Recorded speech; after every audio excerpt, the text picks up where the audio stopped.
A tragic incident has shaken a community in Abia State, Nigeria, where a man allegedly set his wife and children ablaze over suspicions of infidelity.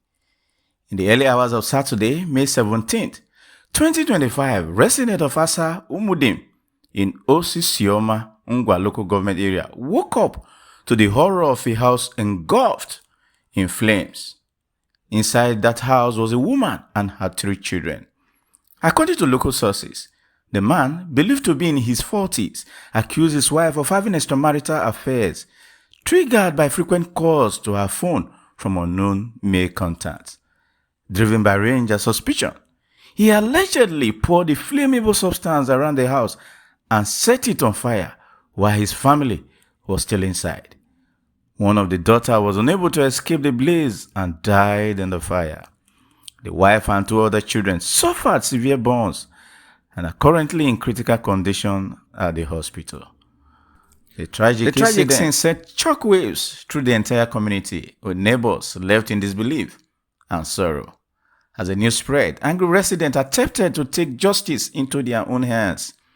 The suspect was nearly lynched before the police arrived just in time to arrest him.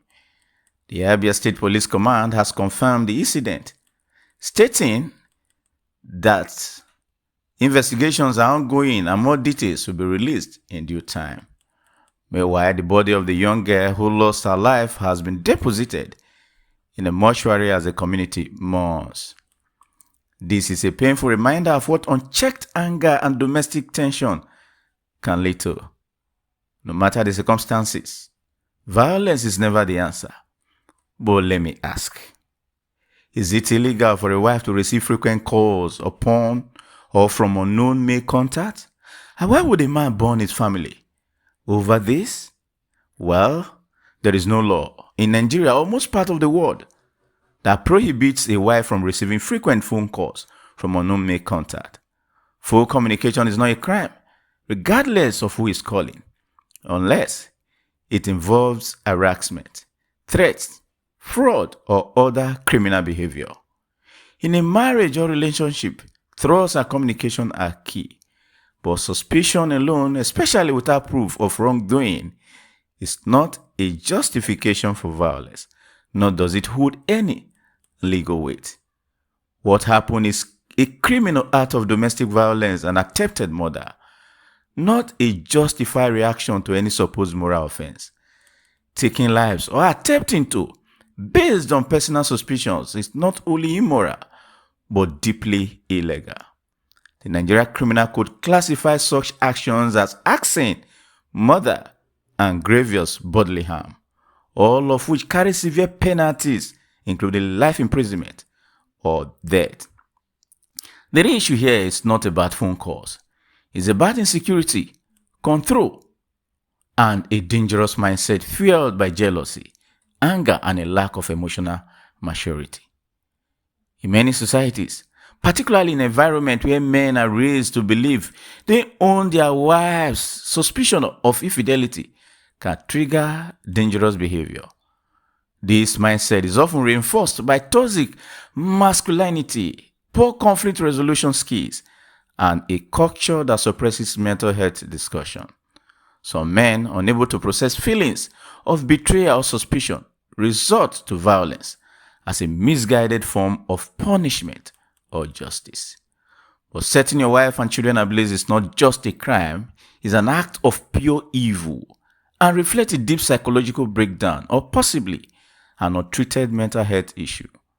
Unfortunately, in societies where domestic violence is sometimes overlooked or under-prosecuted, such acts may be seen as extreme but not entirely unexpected. While infidelity may be considered immoral in many cultures, it is not a criminal offense that justifies violent retribution. The law exists to protect lives, and in this case, the law was clearly broken by the suspect. The justice system must take its course, and the man must fix the consequences of his actions. But beyond justice, this tragedy is a wake-up call. It tells us that more education is needed about conflict resolution and emotional intelligence. Mental health. Support should be more accessible, especially for men. Women and children must be protected from domestic violence, and the signs of such danger must never be ignored. No number of phone calls can justify the loss of a child's life or the destruction of an entire family. What happened was not about a phone, it was about power, control, and a failure to seek help before it was too late. Now, let's just look at this man's situation critically. And can we really classify this man's mentally based on his action? Well, few points to note here. 1. Pathological jealousy or Othello syndrome. This condition involves delusional and irrational jealousy, where a person believes their partner is being unfaithful despite a lack of evidence. In this case, the man reportedly reacted violently just because his wife's phone rang often and he suspected infidelity. He didn't confront the issue calmly or seek help. He turned to extreme violence, which is a hallmark of pathological thinking. Point number 2, intermittent explosive disorder, IED. IED is a mental health condition marked by sudden outbursts of anger or violence that are far out of proportion to the situation. Setting an entire household on fire due to a suspicion is not normal anger. It reflects an explosive and uncontrolled emotional response.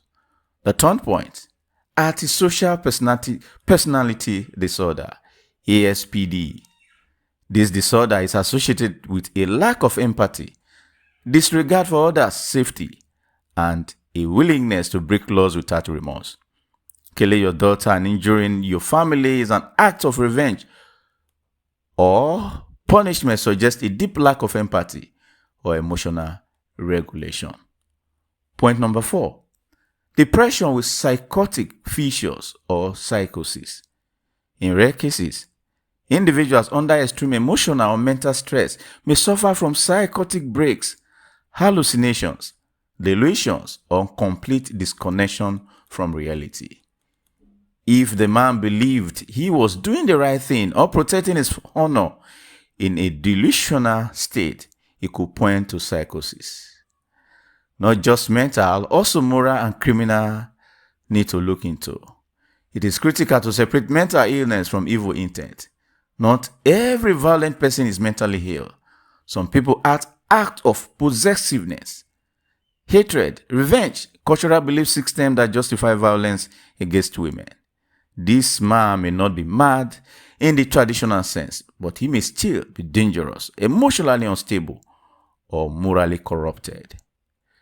What should happen now? As it is like this. Psychiatric evaluation is needed. Before trial, courts may order a mental health evaluation to determine if he understands what he did, if he was in a sane mental state during the act, if he is mentally fit to stand trial. Legal justice regardless of mental state.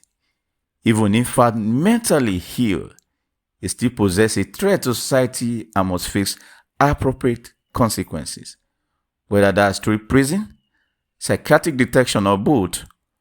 Based on his action, this man could be suffering from a serious mental health disorder. He may be acting out of deeply rooted personal, cultural, or emotional issues. But regardless of classification, his act was criminal, immoral, and unforgivable. The most important focus now should be justice for the victims, protection for the surviving family members, and a broader conversation about mental health, anger control, and toxic masculinity in society. We send our prayers to the surviving victims and hope justice will be served. If you found this story important, please like, share, and subscribe to stay informed on real-life events that matter. Let us know in the comment section, what do you think can be done to prevent tragedies like this in our communities? Stay connected to True Crime CSO for more updates and powerful, interesting stories.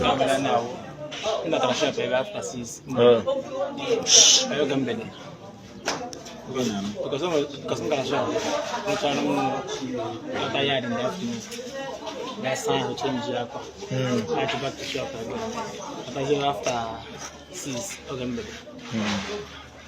It was really haggish. The person was really haggish. The haggish. They were kitchen at the moment. I don't know. That's in the haggish. We could have been on the street time and I gave you. So I can miss a woman number. So I was a woman somewhere that I'm not issue for long. Magachana, because you are really haggish. She got me a one time say, there is news. Guy, where Hennes, guy, joy Hennes. The woman is a boy. Joy Hennes. So, my position is not but it's not the so, don't you want to sort? Not president, push me there. I'm just going to go again. Talk what are we here? So, give me again if I give me again in man. I don't make a fool of after that night. Hey, he went on before we won some hours. So, I'm behind the Isola gave you a war half fuel. I don't know you war half fuel. They bought a pocket home.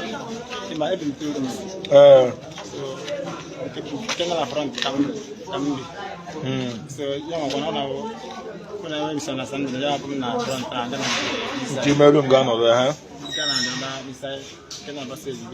I'm not hearing you. You happen first room, but then inside. Dinner.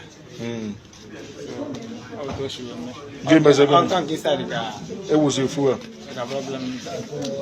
Okay, I'm on a room in case I get war for me. One over there. Got on everything. I have village here on the level. Asa Umudim. Asa Umudim where? Asa Umudim Osama. Osama here. What are you doing? You won't hear paper. Ele ebo no bingwa. Ani changwa. Muna bi boni ku ano. Mo le ka unu na mo. 3 children. It's unfortunate.